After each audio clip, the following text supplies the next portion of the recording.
Good morning students. आज का हमारा टॉपिक है इंटीजर्स। चलिए सबसे पहले देखते हैं इंटीजर्स होते क्या हैं। स्टूडेंट्स, आपने अभी तक काउंटिंग नंबर्स पढ़े हैं 1 2 3 4 5 6 7 8 9 एंड सो ऑन। ये नंबर ऐसे ही बढ़ते हुए चले जाते हैं। इन नंबर्स को हम अपनी काउंटिंग में यूज करते हैं। जैसे मेरे पास में एक पेन है, मेरे दो हाथ हैं, 5 फिंगर्स हैं, तो ये काउंटिंग नंबर्स होते हैं। जीरो ऐसा नंबर जिसकी कोई वैल्यू नहीं होती, मेरे हाथ में कुछ नहीं है, दैट मीन्स जीरो वैल्यू, जिसकी कोई वैल्यू नहीं है। और नेगेटिव ऑफ नेचुरल नंबर्स, तो काउंटिंग नंबर्स जीरो और नेगेटिव ऑफ नेचुरल नंबर्स को मिलाकर इंटीजर्स बनते हैं। मतलब सारे negative integers -3, -5, -7, -2, -6, -10, -11, -15 and so on, और जीरो और पॉजिटिव जितने भी इंटीजर्स हैं इन सबको मिलाकर हमारे इंटीजर्स बनते हैं। ये तो है स्टूडेंट्स इंटीजर्स की बात। अब हम देखते हैं इंटीजर्स की हमें जरूरत क्या है। Why do we need integers? अगर इंटीजर्स हम नहीं सीखेंगे तो कौन सा पार्ट टूट पड़ेगा। इंटीजर्स की हमें रिक्वायरमेंट होती है अपनी रियल लाइफ सिचुएशन में, जब हमें दो कॉन्ट्राडिक्टिंग सिचुएशंस को दिखाना होता है। जैसे प्रॉफिट एंड लॉस, मुझे 100 रुपए का प्रॉफिट हुआ,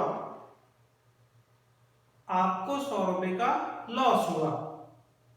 अब हमारे पास वैल्यू 100 रुपीज ही है, लेकिन अगर हमने प्रॉफिट बोला तो हम कहेंगे +100, अगर हमने कहा लॉस तो -100।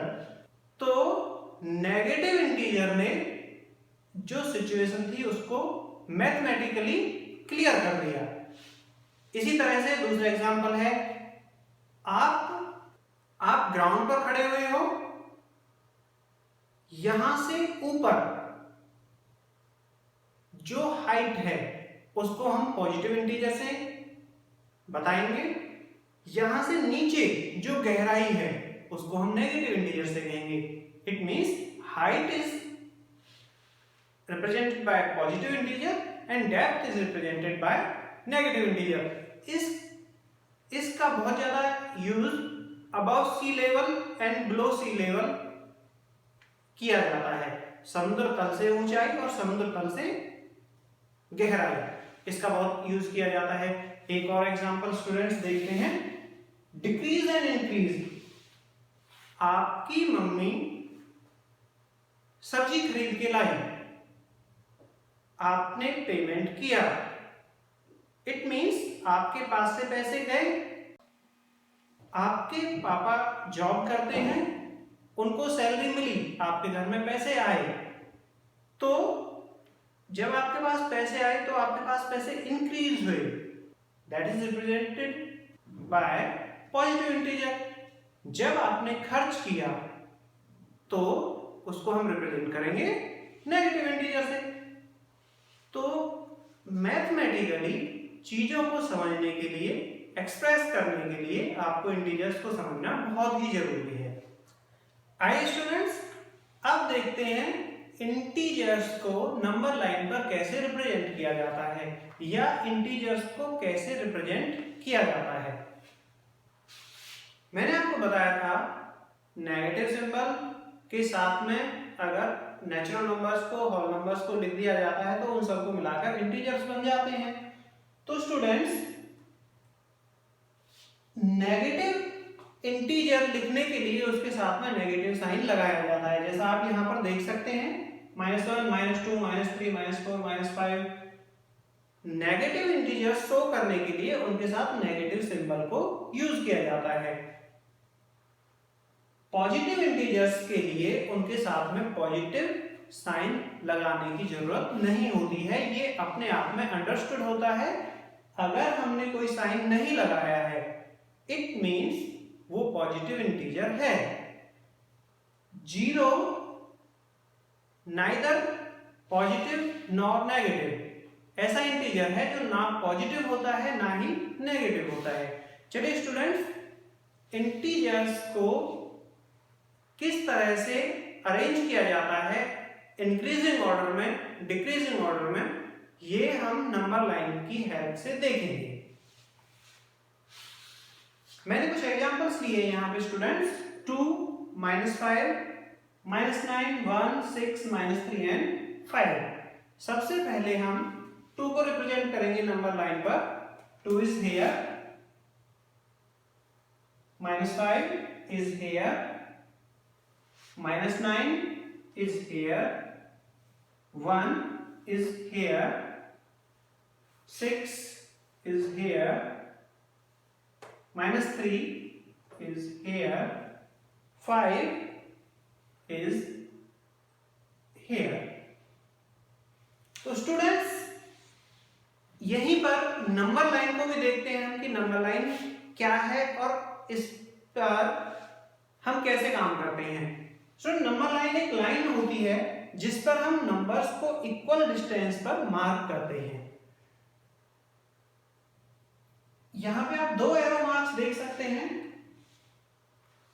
राइट साइड में भी एक एरो मार्क है, लेफ्ट साइड में भी एक एरो मार्क है, जो ये दिखाता है कि इन इंटीजर्स की वैल्यू अगर हम राइट साइड में चलते जाएं या राइट साइड में बढ़ते जाएं या राइट साइड में काउंट करते रहें तो इनकी वैल्यू आगे बढ़ती रहेगी। इट मींस जब आप नंबर लाइन पर राइट साइड में मूव करते हैं, यहां से इधर मूव किया या फिर कहीं से भी आप जिस पॉइंट पर हैं वहां से आपने राइट साइड मूव किया, इट मींस आपकी वैल्यू इंक्रीज होती है।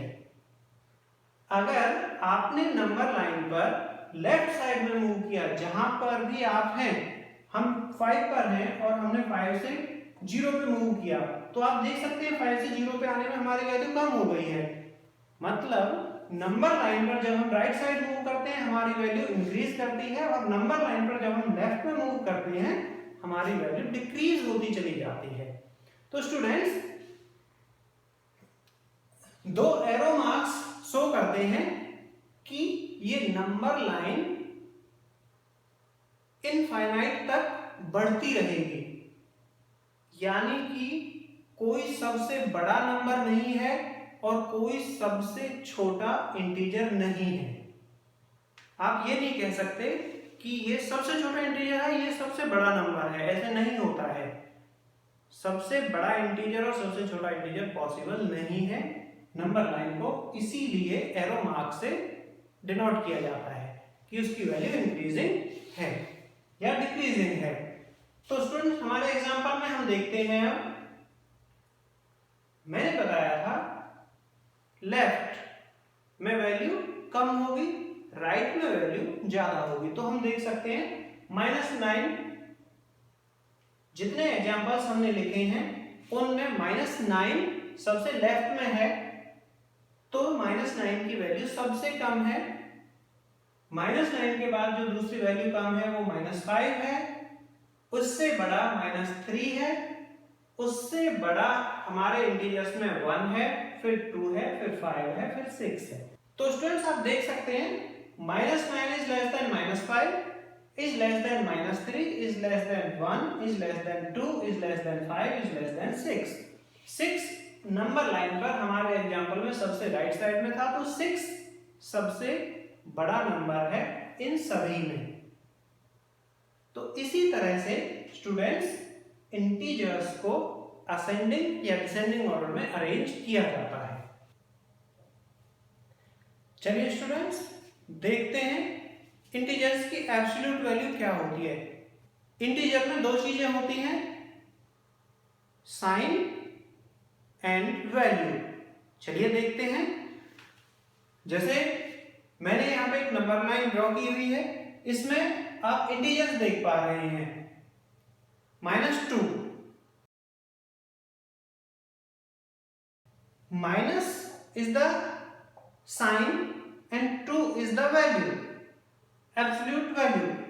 तो किसी इंटीजर की एब्सोल्यूट वैल्यू कैसे फाइंड आउट करते हैं अभी हम देखेंगे। एब्सोल्यूट वैल्यू के लिए एक साइन लगाया जाता है इस तरह से, इसको हम रीड करते हैं एब्सोल्यूट वैल्यू ऑफ -2, ये इक्वल होता है 2 के and absolute value of 2 is also equal to 2. Our integer plus 2 is here, so absolute value of plus 2 is 2. So absolute value किसी भी इंटीजर की 0 से या ओरिजिन से डिस्टेंस होता है. जैसे ये और ये +2 एंड -2 दोनों ही 0 से +2 2 यूनिट्स राइट साइड में है और -2 2 यूनिट्स लेफ्ट साइड में है, लेकिन दोनों की दूरी 0 से बराबर है. इधर भी 2 यूनिट है, यहां पर भी 2 यूनिट है. तो ये एब्सोल्यूट वैल्यू होती है किसी भी नंबर की. -2 की भी एब्सोल्यूट वैल्यू 2 है, 2 की भी एब्सोल्यूट वैल्यू 2 है. स्टूडेंट्स, एब्सोल्यूट वैल्यू का हम यूज करेंगे जब हम इंटीजर्स को ऐड करेंगे, सब्ट्रैक्ट करेंगे, मल्टीप्लाई करेंगे और डिवाइड करेंगे. वहां पर आपको देखना होगा, ध्यान करना होगा इस इंटीजर का साइन क्या है और इस इंटीजर की वैल्यू क्या है. एब्सोल्यूट वैल्यू को अच्छे से सीखने के बाद ही आप इंटीजर्स का एडिशन, सब्ट्रैक्शन, मल्टीप्लिकेशन, डिवीजन ये चीजें सीख पाएंगे.